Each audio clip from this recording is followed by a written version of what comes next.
Texas is one of the biggest states in the U.S. and has all kinds of cool places you can explore.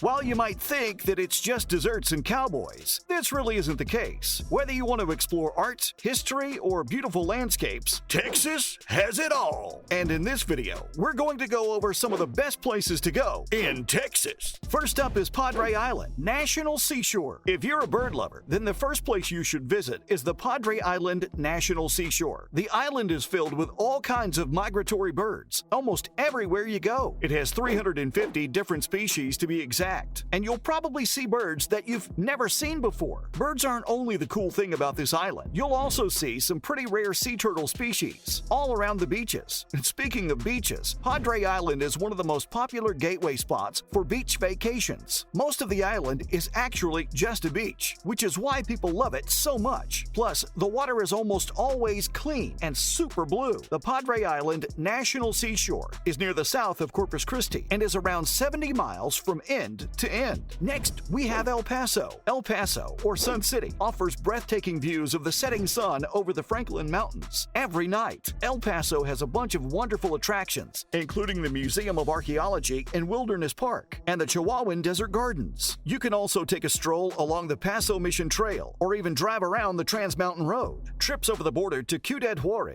were also another big tourist attraction in El Paso, but it has now become too dangerous because of the drug-related violence. El Paso is near the western part of Texas, located on the right side of the Mexican border. Now for the Dallas Arboretum. When you first think of Texas, you probably wouldn't imagine greenery and aquatic flowers, but the Dallas Arboretum is just that. If you're looking to become one with nature, this is probably the best place to go. In this botanical garden, you'll find all sorts of unique flowers that you've probably never seen before. You can visit this place at any point of the year, not just in the summer. No one really knows how, but they make it bloom at all times, even if it's freezing cold outside. Other than flowers, you'll also come across unique sculptures and water fountains. Up next is the Natural Bridge Caverns. The Natural Bridge Caverns is a place you need to visit if you ever make your way to Texas. You can book a tour and check out the cavern's coolest spots, or even take the Hidden Passages tour to see all the tunnels and paths. If you're brave, you can even tour the caves, where you'll probably have to get fitted gear, since things can get a little muddy down there. This place was actually founded by a group of students from St. Mary's University almost 50 years ago. They were digging through a very narrow passage and found the caverns. Once you're done exploring the caves, you can go back to the top and try out the huge 5,000 square foot maze, or the zip lines. Next is the Texas State Aquarium. If you find yourself mesmerized by underwater creatures, then there's no better place to go than the Texas State Aquarium. This place has all kinds of fish and mammals from the ocean. The HEB Caribbean Sea Display, which features North America's biggest viewing glass, is a place you need to visit during your stay. The 68-foot-long glass almost makes it seem like you're actually underwater. A strolling tunnel across the center of the display filled with sharks and other predators you don't see in every aquarium. Next is the Alamo. The Alamo is one of the most important historical structures of America and is located in San Antonio. This was originally built in 1744, but turned into a fort almost 100 years later in 1834. Almost 200 soldiers used the Alamo to barricade themselves during the Texas War of Independence against the Mexican soldiers. All of the soldiers that barricaded themselves were killed during the battle. Because of this, Texan forces yelled, "Remember the Alamo," which brought up the spirits of their soldiers and led to their victory. Now the Alamo has become the most visited landmark in all of Texas, so it's clear no one forgot about it. And now, Big Bend National Park. Despite being one of the least visited parks in the United States, Big Bend National Park is a must-see destination. The park is massive and runs along the Rio Grande River. The park was originally underwater, and dinosaur fossils revealed the region's history. Big Bend National Park has miles of gorgeous roadways, but hiking is an even better opportunity to explore the rock formations and environment up close. Instead, head east via Window View Trail, the more difficult Chimneys Trail, or simply float down the river. Continuing on now to Mustang Island. Mustang Island, which used to be home to wild horses, is now famous for its huge beaches and outdoor activities. Mustang Island State Park is located on this 18-mile long barrier island, 28 miles southeast of Corpus Christi. It's a popular spot for mountain biking, swimming, and kayaking. The park also has endangered sea turtles and over 400 bird species, making it an ideal place to check out the beautiful wildlife. Outside of the park, visitors can also enjoy water activities such as kiteboarding snowboarding, wakeboarding, surfing, and snorkeling at North Packery Beach. Up next, we have the Woodlands. If you want to have super easy access to outdoor activities, as well as city amenities, the Woodlands is the perfect place for you. You can find high-end retail complexes, an outdoor music venue, and family-friendly activities like the Woodlands Children's Museum at this premium resort 30 miles north of Houston. On top of that, the city has 220 miles of hiking and biking trails distributed throughout 147 parks. On a sunny day, you can hire a kayak or paddleboard from the River Row Boathouse and check out the Woodlands Waterway and Lake Woodlands. And now to Port Aransas. This little village on Mustang Island has plenty of options for outdoor sports like surfing, jet skiing, and parasailing. You can even put your fishing abilities to the test at the fishing capital of Texas or book a dolphin watching tour. In this bird watching paradise, you might also come across some endangered whooping cranes and other species. Port Aransas also has a bunch of cute shops and galleries like Potter on Cotter, which is a working pottery gallery and studio. If you're an art lover, you should also visit Chapel on the Dunes, which is the oldest consecrated church on the entire island. Next on the list is Fredericksburg. If you want to do something different in Texas, then you can skip the state's major cities and beach towns in favor of a trip to Fredericksburg for a unique Texas vacation. This Texas Hill County destination is well known for its cute shops, deep German history, and exquisite wines. When you're not shopping on Main Street, you can visit the Pioneer Museum to learn about the town's relationship with Germany. Before you go, don't forget to try some of Fredericksburg's wines. In and around Fredericksburg, there are 50 wineries and tasting rooms to choose from. And now we have Waco. Waco is located between Austin and Dallas and attracts all kinds of visitors. Cameron Park is a 416-acre natural park with all kinds of outdoor activities like hiking, horseback riding, and mountain biking. You can also visit the Cameron Park Zoo, where you'll find all sorts of exotic animals. If you're a shopaholic, then you'll love the Magnolia Market at the Silos, a Chip and Joanna Gaines-owned property that includes a retail store, a garden, food trucks, and a bakery. Another Waco site worth checking out is the Waco Mammoth National Monument, where you will find the fossils of all sorts of mammoths and mammals that don't exist anymore. Next up is Galveston. Galveston is a barrier island off the coast of Texas, approximately 50 miles southeast of Houston. Because of how close it is to a city of around 2.3 million people, it's one of the most popular destinations for people living in the blaring heat of Houston, seeking a sea breeze to cool down in the summer. It also has a busy harbor for cruisers going to Mexico or the Caribbean. But Galveston has so much more than just beaches and an accessible cruise port. Galveston has a lot to offer visitors, from its Victorian architecture and fascinating boutiques on the Strand to its museum lineup and seafood-inspired dining options. Galveston is also a budget-friendly and family-friendly holiday destination, owing to its many beaches and water parks. And finally, Guadalupe Mountains National Park. If you love hiking, then you should definitely visit Guadalupe Mountains National Park. This national park at the Texas-New Mexico border has 4 of the highest peaks in Texas and offers more than 80 miles of hiking trails, including traveler-approved routes like Guadalupe Peak Trail and the Devil's Hall Trail. While the view will be beautiful all year long, the best time to visit is in the fall, when the park's tree leaves change to bright colors of orange, red, and yellow. Well, that's a wrap for today's video. Which one of the places in Texas will you be visiting first? Make sure you let us know in the comments down below. As always, don't forget to give this video a thumbs up and click on the subscribe button for more videos just like this one. We'll see you next time.